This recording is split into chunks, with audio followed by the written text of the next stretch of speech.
Welcome back, everyone, to The Deep Dive. Today, we're really getting into the nitty-gritty of some fascinating machine learning research, particularly as it relates to, the ever-evolving world of self-driving cars. Yep, exactly. It's a field that's constantly pushing boundaries, and, we're always trying to keep our finger on the pulse of, the latest developments. Absolutely. And today, we're zeroing in on a paper that asks a pretty fundamental question about those vision systems that are supposed to guide these vehicles.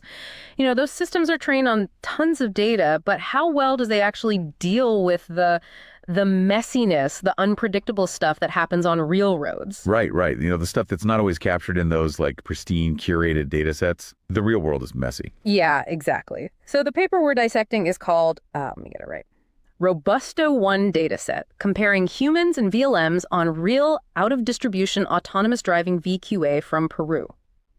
So right off the bat, that title kind of throws a lot at us. Yeah, it does, doesn't it? It's dense, but informative. First of all, we've got this new dataset, Robusto-1, specifically made to test these vision language models, VLMs. Put them through their paces. Yeah, and not just any test, right? Yeah. It's all about out-of-distribution data. Yeah. How well do these models perform when they encounter situations that are totally different from what they've seen before? Oh, that's so crucial, right? Because, think about it. If a self-driving car only knows how to react to perfectly predictable scenarios, well, that's not going to fly in the real world. It's not going to be very safe. Not at all. And that's where this comparison comes in. The paper directly compares how these AI systems are, interpreting these tricky situations compared to us, humans. Right, because at the end of the day, we want these systems to align with human understanding, right? Yay. We're the benchmark. Yeah, we are. We're the ones who've been driving for ages, figuring out all those unspoken rules of the road.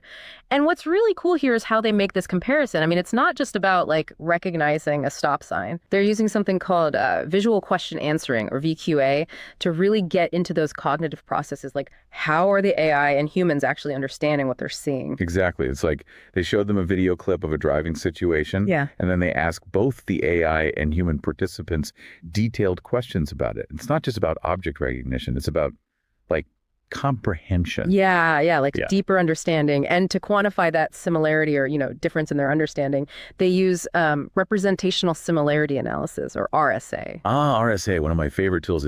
It comes from systems neuroscience originally. It's a way to compare the patterns of responses from two totally different systems, in this case, human brains and these AI algorithms. That's wild. So you can compare how a brain reacts to something with how an AI model reacts. Pretty much, yeah. It lets you look at the bigger picture, the patterns, rather than getting bogged down in the specifics of how each system represents information. That's super clever. So they've got their, method for comparison. And now the real test, right? They had to pick a driving environment. And they didn't go for a nice, quiet suburban neighborhood or anything like that. They chose Peru. Peru. Yeah, and they did that on purpose. Oh, yeah, it wasn't random. Peru, known for its, shall we say, vibrant driving culture. Vibrant, that's one way to put it. Heavy traffic and just all sorts of things you wouldn't necessarily see in those standard autonomous driving data sets. Motorcycle taxis, weaving through traffic, unexpected street vendors, potholes, animals on the road. The whole shebang. Yeah, it's a real out-of-distribution setting, pushing those models outside their comfort zone. Absolutely. So let's, lay out our mission for this deep dive, what we're going to do here. First, we've got to unpack how they put together this Robusto-1 dataset. Then we'll dig into how they compared the responses from humans and AI, using that VQA and RSA stuff. And ultimately, we want to know what those findings tell us about, how well AI is actually seeing and understanding the complexities of driving right now. So before we get lost in the weeds, let's zoom out for a second. What's the big overarching question they're trying to answer with this research? So the core question, it's really about alignment. When we throw these real world out of distribution scenarios at these VLMs, how close are their responses to what a human would say or do? Are they picking up on the same crucial details? Are they thinking about the situation in a similar way, reaching a shared understanding of what's happening on the road? Oh, that's the key, right? Shared understanding. Okay, let's get into the nuts and bolts. This Robusto-1 dataset, tell me about it. What are we dealing with here? Okay, so picture this, dash cam videos, right? Oh, I love dash cam videos. You see some crazy stuff. You do. But these are specifically from Peru, recorded in 3 different cities. Lima, Cusco, and Cajamarca. They collected a whopping 285 videos, each at least 5 minutes long. Wow, that's a lot of footage. It is. And from those, they carefully chose 200 5-second clips to make up the main Robusto dataset. And then, for their analysis, they set aside 7 videos, these held-out videos, that weren't part of the main dataset. These were specifically for the VQA stuff. It's like a separate test set. Exactly. And these 5-second snippets, they capture such a range of situations, pedestrians just like suddenly crossing the road, cars making crazy maneuvers, traffic jams, and of course all those uniquely Peruvian street scenes we talked about. Right. It's not your average California highway. No, not at all. And that's the point, right? They wanted to see how these models would handle the unexpected. Yeah. And they chose Peru for a reason. Oh, yeah. They specifically mentioned Peru's, let's say, enthusiastic driving style, the high traffic density, and those unusual elements you find on Peruvian roads. It's all about pushing those models into unfamiliar territory. Absolutely. Make them work for it. Okay, so we've got the visuals. Now, how did they come up with those questions to test both the human and AI understanding? Okay, so for every one of those 5-second clips, they created 15 questions split into 3 categories. Okay, 3 categories. Hit me with the first one. All right, first up, we have variable questions. 5 of these for each video, totally unique to that clip. Ooh, custom-made questions. Exactly. And here's where it gets interesting. They actually used a large language model, like a really smart AI, to generate these questions. Wow, so AI is making the questions for other AI to answer? It's AI inception. Yeah. But they didn't just let it run wild. They fed the LLM manually created metadata for each video. This metadata was pretty detailed, with 16 different categories, stuff like what the vehicles were doing, traffic conditions, weather. Okay, so the LLM had some guidance. Yeah, it did. It did. So based on that metadata, the LLM would generate relevant questions. Things like, what's the main driving maneuver happening in this scene? If the metadata said lane change, it would ask about that. Ooh, that's clever. So questions directly linked to the action. What about the second category? All right, second type. We've got 5 multiple choice questions. These were created by the researchers themselves. So limited answer choices, like yes, no, rating scales, like how cluttered is the scene, 1 to 10, or picking a number range, like how many pedestrians are there? Okay, I get it. So more specific, focused questions. Give me some examples. Sure. Things like, does this seem like a typical driving situation in this area? Or how dangerous is this situation for the driver? And even, how well do you think a self-driving car would perform in this scenario? Getting into that human judgment side of things. Yeah, that's interesting. So they're not just testing if the AI can see things. They're testing if it can assess the situation like a human driver would. Right. Getting at that deeper level of understanding. And then we come to the final category. This is the counterfactual and hypothetical stuff, right? The really mind-bending stuff. You got it. 5 questions, same for every clip. These are the what-if scenarios, really testing those reasoning skills. Like, what would have to happen for the driver to get into a crash in this video? Or what would happen if the driver did the opposite thing, like braked instead of accelerating, or the other way around? Whoa, those are tough. I mean, even for a human, those are not easy questions to answer. Right. It's all about cause and effect, imagining alternative outcomes based on what's happening in the clip. Okay, I'm starting to see how challenging this is. So they've got this huge data set, these cleverly designed questions, all these humans and AI models ready to go. Now, how do they actually compare the answers? That's where that RSA magic comes in. Remember, it's about comparing patterns, not just like matching exact words. Oh, yeah, the big picture stuff. So first, they turn those answers into numbers. They use something called sentence embedding. It's basically a way to represent the meaning of a sentence as a point in like a really high dimensional space. Sentences with similar meanings end up close together in this space. So it's like mapping the meaning of the words. Exactly. So even if a human describes something a little differently than the AI, if the overall meaning is close, they'll be close together in that space. That's pretty neat. So now we've got all these answers represented as points in this like meaning space. Then what? Okay, so then for each participant, each human and each VLM, they build this thing called a Gramian matrix. It's basically a table that shows how similar each pair of responses is across all the questions, like a fingerprint of their response pattern. So like a similarity map for each participant. Yep, exactly. And finally, they take these Gramian matrices and do a Pearson correlation between them. It's a statistical way to see how much the patterns overlap.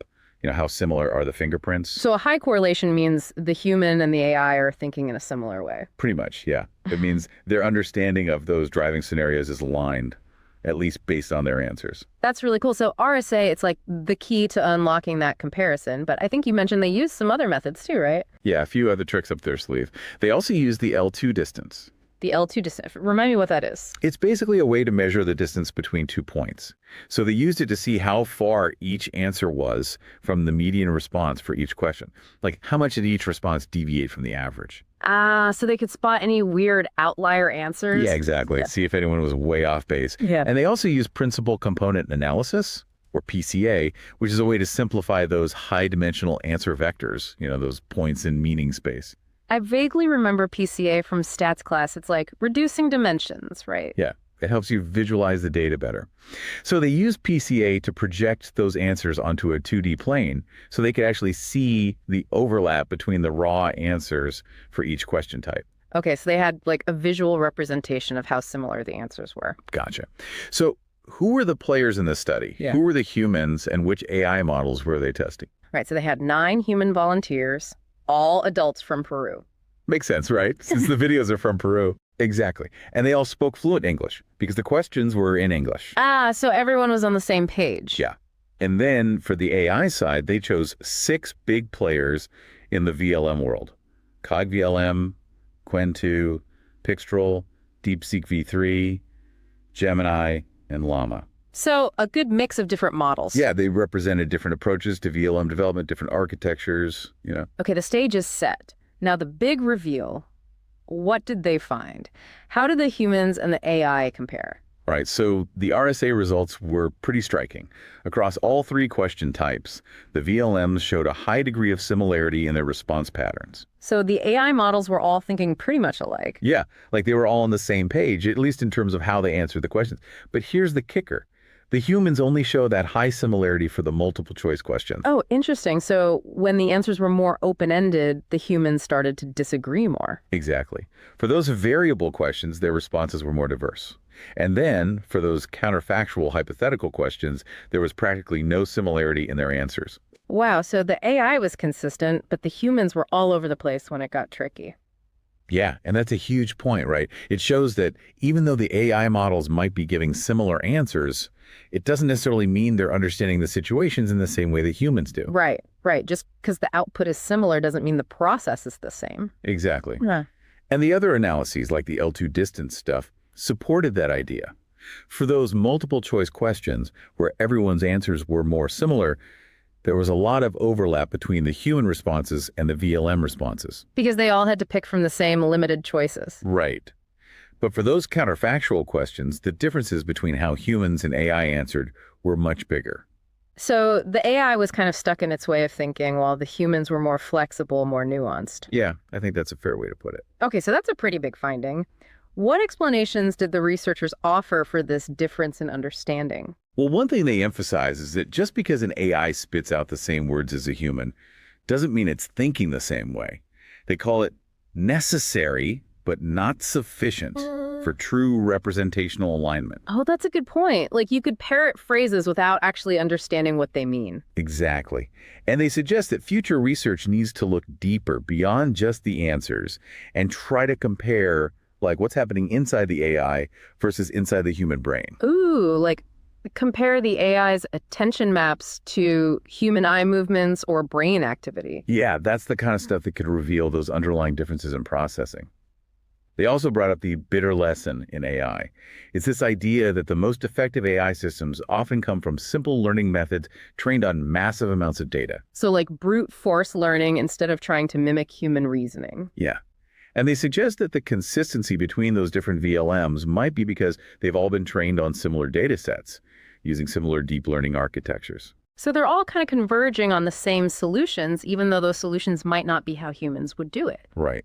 And what about that variation in human responses, especially for the tough questions? Yeah, I was going to ask about that. Why were the humans all over the map? Well, the researchers were surprised by that too. They hadn't expected that level of disagreement, and it led them to this funny take on the Anna Karenina principle. All VLMs are alike. Each human is different in their own way. I love that. It highlights the complexity of human perception and reasoning, When you give people these complex scenarios, they're going to focus on different things, bring different experiences to bear. Yeah, everyone has their own way of seeing the world, their own biases. Okay, so what are the big implications here? What does this all mean for the future of self-driving cars? Well, I think it's a bit of a cautionary tale, right? It shows that we can't just rely on these VLMs to make critical decisions in autonomous vehicles, at least not yet, especially in those diverse, unpredictable environments like the ones they studied in Peru. Yeah, the AI might be good in controlled settings, but the real world is anything but controlled. Right. And that lack of alignment on those counterfactual questions, that's particularly worrying because those what-if scenarios are exactly what you need to be able to handle to drive safely. You need to be able to anticipate potential problems, make decisions in split seconds. Yeah, you can't just program a car to react to every possible situation. It needs to be able to reason to adapt. Absolutely. But it's not all doom and gloom, right? This research gives us some really valuable tools to move forward. The Robusto 1 dataset, the VQA and RSA methods, those are all things that can help us benchmark and improve these systems. So it's like highlighting where the gaps are so we can start to close them. Exactly. And it emphasizes the need for more diverse and challenging data. In training these VLMs, we can't just stick to those perfect data sets. We need to expose them to the messiness of the real world. Absolutely. We need to teach them to think like humans, or at least understand how humans think. Right. And ultimately, that understanding is going to be key to building trust in self-driving technology. Yeah, if people don't feel like the car can handle those what-if situations, they're not gonna get in. Okay, so we've covered a lot of ground here. Now it's time for our novel notions segment. Based on this research, what kind of new avenues for exploration open up? What kind of cool new research ideas come to mind? Oh, this is the fun part. So one thing that really stood out to me was that cultural difference. You know how those Peruvian drivers reacted differently to the VLMs? It made me think, what if we trained these models on data from different driving cultures around the world? Like, what if we had VQA data sets annotated by people from, say, India or Italy or Japan? Ooh, culturally informed VLM training. I like it. Right. Because driving styles, what's considered safe or risky, all of that can vary so much from place to place. And if you want these cars to drive safely everywhere, they need to be able to adapt to those local norms. Yeah, self-driving car in Rome probably needs to be a little more assertive than one in Tokyo. Exactly. So on a practical level, this kind of training could make those cars safer, more intuitive for local drivers. So it's like teaching them the local driving etiquette. Yeah. But then on a deeper level, imagine what we could learn by comparing those different cultural data sets. Like, would we see fundamental differences in how people perceive risk or make decisions in traffic? Exactly. It could be huge for designing those human-centric AV systems we keep talking about. And we might even uncover biases in our current data sets and models. Most of the data probably comes from places like the US and Europe. So the AI might have a very Western-centric view of driving. Right. And by incorporating more diverse perspectives, we can make these systems more equitable, more representative of how people drive all over the world. That's a great point. So culturally informed training, it's like two birds with one stone. You get safer, more adaptable cars, and you gain valuable insights into human cognition. I'm all about it. Me too. What's your sense of how likely this is to work? I'm pretty optimistic. I think there's a high chance that we could improve those VLM's understanding of specific driving cultures. And the possibility of uncovering those deeper cognitive differences, that's maybe a bit more of a long shot, but definitely worth exploring. Yeah, it's a high reward research direction. Okay, I'm excited. What's your other novel notion? All right, so remember how those counterfactual questions really tripped up the VLMs? Oh yeah, the what if stuff. They weren't so good at that. What got me thinking, what if we use that to our advantage?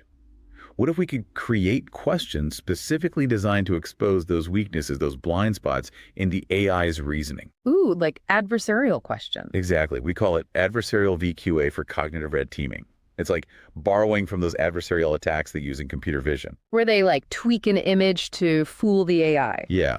But instead of just tricking it into misclassifying an object, we're trying to get at those deeper reasoning flaws. So you show it a driving scenario and ask a question that's designed to reveal if it's really understanding the situation or just making superficial connections. Exactly. And by analyzing which questions consistently trip up the AI, we can learn a lot about those differences in how AI and humans process information. So it's like a targeted probe into the AI's mind. Yeah, and it could be way more efficient than just throwing random questions at it. We can focus on those areas where we already know there are gaps in understanding. That's smart. And what's a non-obvious benefit of this adversarial approach? Well, think about the kinds of questions that would be most effective. It would probably be things that involve subtle social cues or complex counterfactual reasoning, stuff that humans are good at, but AI struggles with. Oh, that's fascinating. So it could help us understand those fundamental differences in how AI and humans think. Exactly. It's like a window into the AI's cognitive limitations. Okay, I'm sold. This adversarial VQA, it's a brilliant idea. What about real-world applications? Well, this could lead to much better testing methods for self-driving cars. Before we put them on the road, we could really put them through their paces with these tricky questions, make sure they can handle those edge cases. So it's like a cognitive stress test. Yeah, exactly. And we could even use those adversarial questions as training data to help the AI learn from its mistakes. That's a great point. So it's a win-win. You get better testing and better training. And what's your probability of success here? I think we can definitely create those effective red teaming questions. As for uncovering the deepest mysteries of AI cognition, well, that's a bit harder to say, but it's a really promising avenue for research. Okay, I'm loving these novel notions. Both of these ideas, the culturally informed training and the adversarial VQA, they really highlight how much there still is to learn about AI and how it understands the world, especially in those complex, dynamic environments like driving. It's a wide open field, and research like this is helping us ask the right questions, push those boundaries. Absolutely. Well, that's all the time we have for today's deep dive into the Robusto 1 paper. The big takeaway here is that while VLMs are making amazing progress, there are still significant differences between how they understand the world and how humans do, especially when it comes to those unpredictable real-world scenarios and those tricky reasoning tasks. Right. And this research gives us some great tools to measure those differences and hopefully start to close the gap. Absolutely. We highly recommend checking out the original paper. We'll put the link in the description. And we want to hear your thoughts. What are your biggest questions about AI and its role in safety-critical applications? Leave a comment and let us know. And join us next time on The Deep Dive, where we'll be exploring the fascinating intersection of machine learning and climate science. We'll be diving into how AI is being used to model and predict the impacts of climate change, a topic that's more relevant than ever. It's going to be a good one. Until then, keep learning, keep exploring, and keep diving deep.